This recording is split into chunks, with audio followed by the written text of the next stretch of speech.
The Falcons are trading Taylor Heinicke to the Chargers, but who's going to replace him as their new QB3?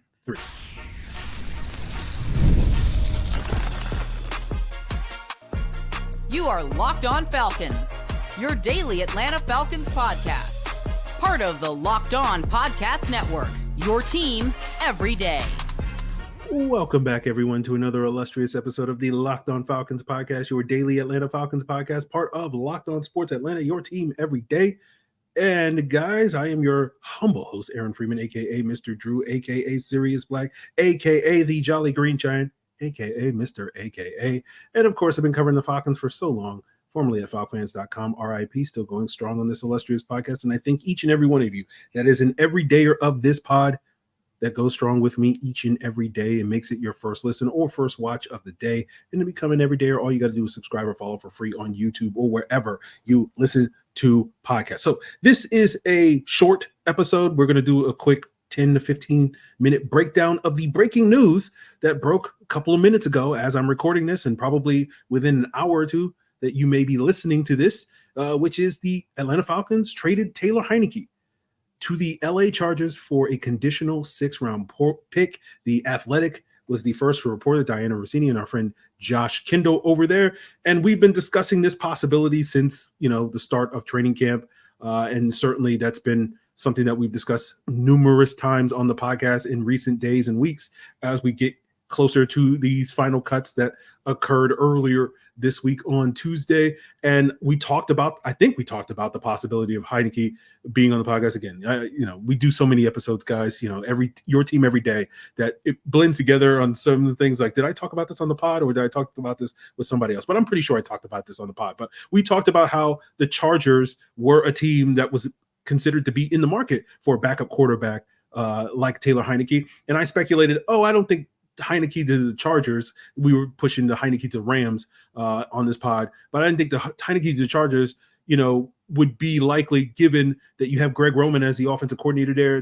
Tyler Huntley from the Browns is played in the Greg Roman offense for several years in Baltimore, was a very effective backup, knows that offense, is on the trade block with the Cleveland Browns. There's been a lot of reports over the last couple of days with the Browns keeping 4 quarterbacks through the initial cuts. With Jameis Winston, Tyler Huntley, and Dorian Thompson-Robinson behind Deshaun Watson. And there's been conflicting reports on who's they're really shopping. Is it Jameis? Is it not Jameis? But pretty consistently, I think people were saying it's either going to be Huntley or DTR.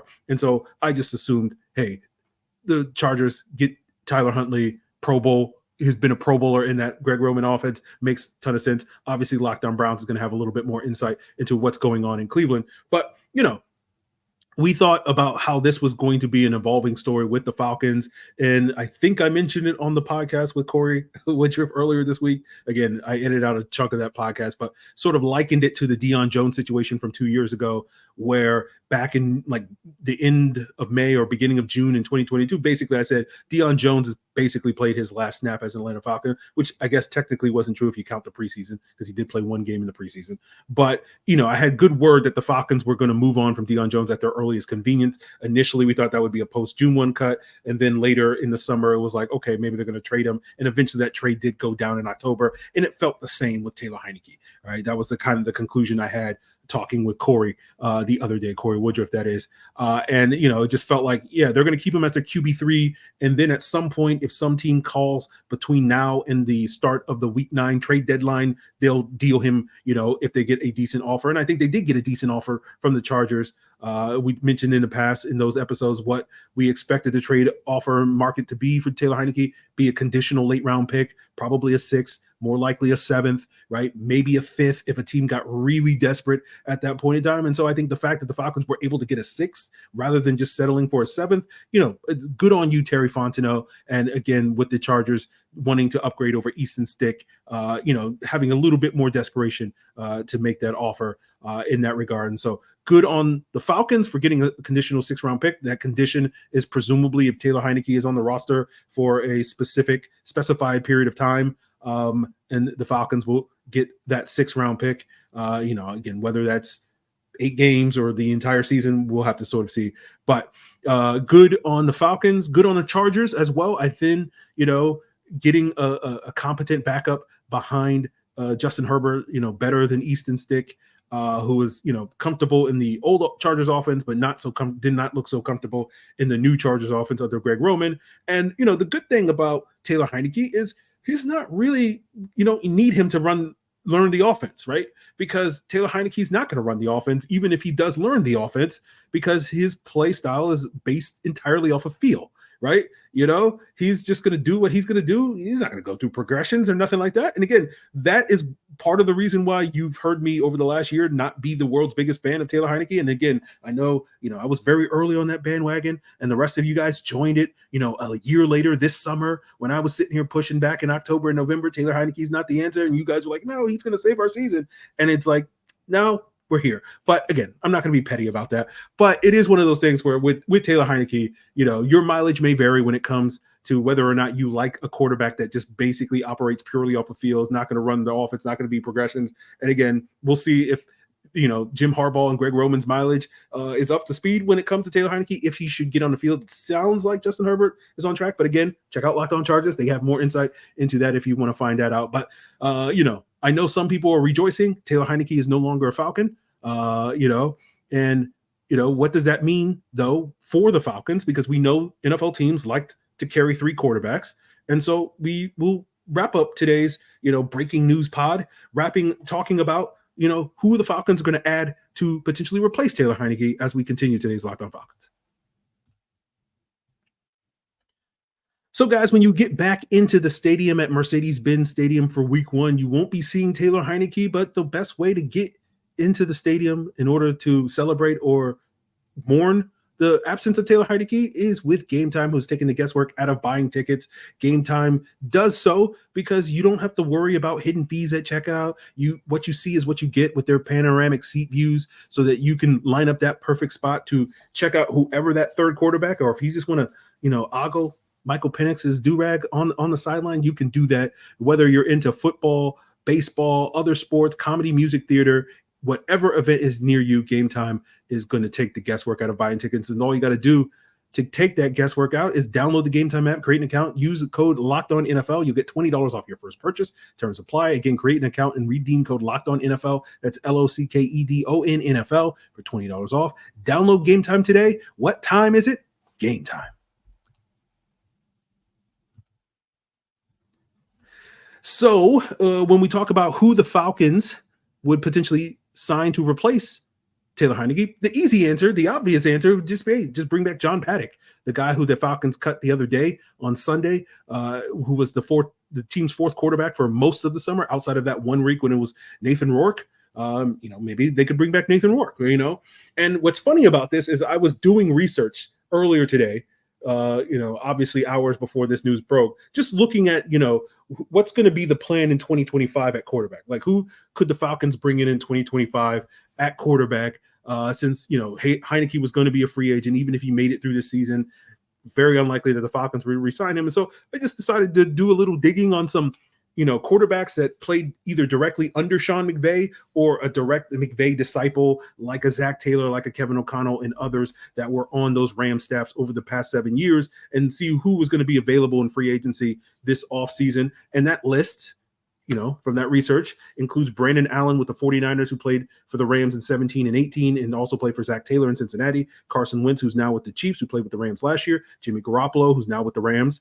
Obviously, Marcus Mariota, who's now with Washington, played under Matt LaFleur in Tennessee, and Greg Olsen in Las Vegas. Andy Dalton, who's now with the Carolina Panthers and spent 1 year in Cincinnati under Zach Taylor. Drew Lock with the Giants, who played under Shane Waldron in Seattle. Nick Mullins with the Vikings under Kevin O'Connell there. Josh Dobbs with the 49ers under Kevin O'Connell in Minnesota. Sam Darnold currently in Minnesota with Kevin O'Connell. And Kyle Trask in Tampa Bay, who's under Liam Cohen, the new Bucs offensive coordinator that was a McVay disciple. And then there's a couple of other guys those are guys that are impending free agents. So those guys aren't available right now, but theoretically in the offseason, if the Falcons are looking for someone that has some familiarity with a Zach Robinson style of offense under McVay, those guys will be the targets. But there was also a bunch of guys that are on this list that were cut over the last couple of days. A couple of those guys have already been signed to practice squads. Tim Boyle with the Dolphins, Sean Clifford with the Packers, Austin Reed with the Bears, and Devin Leary with the Baltimore Ravens. But you have a couple of guys that have not been signed to practice squads officially. That's Nathan Peterman with the Las Vegas, who was with Las Vegas this summer.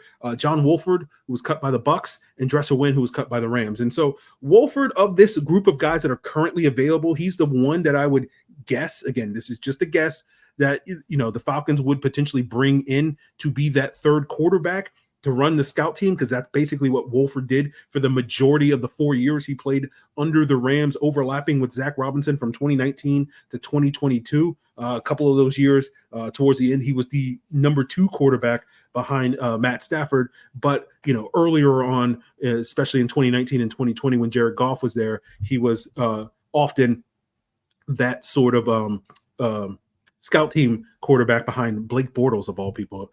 People forget about the Blake Bortles era with the LA Rams. But so to me, again, my guess is, and we'll probably find out, and maybe that news is broken while I'm recording this, but I think my guess will be John Paddock or John Wolford will be either signed to the practice squad or the roster. If it's Paddock, I would assume it's the practice squad. We have 3 open spots on that practice squad. We, of course, have 1 open spot on the Falcons 53-man roster. So we'll see what happens on that. Of course, you could also dip into the Shanahan tree when it comes to, quarterbacks. I just did the research on the McVay sort of tree. And then, of course, you could dip into the quarterbacks that have played under the Shanahan tree. And maybe that's the research I'll do tomorrow if we don't get any news on who's going to fill Heinicke's spot as that third quarterback. So we'll see what the Falcons do. They'll either bring a quarterback to the roster to basically run the scout team, or the practice squad to basically do the same thing. I would assume at this point in time, because of the rules with the emergency third quarterback and the NFLPA basically saying you got to keep that guy in the roster like it was last year. They tried to change that rule and they kind of struck it down.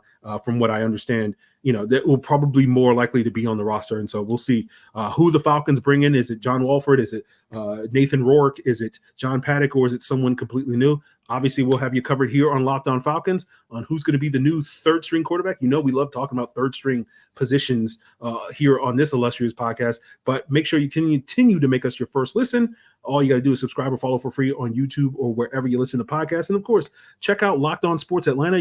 Jarvis is going to be, jumping for joy on the next episode talking about Taylor Heinicke's departure here in Atlanta. It's all part of Locked On Podcast Network, guys, your team every day.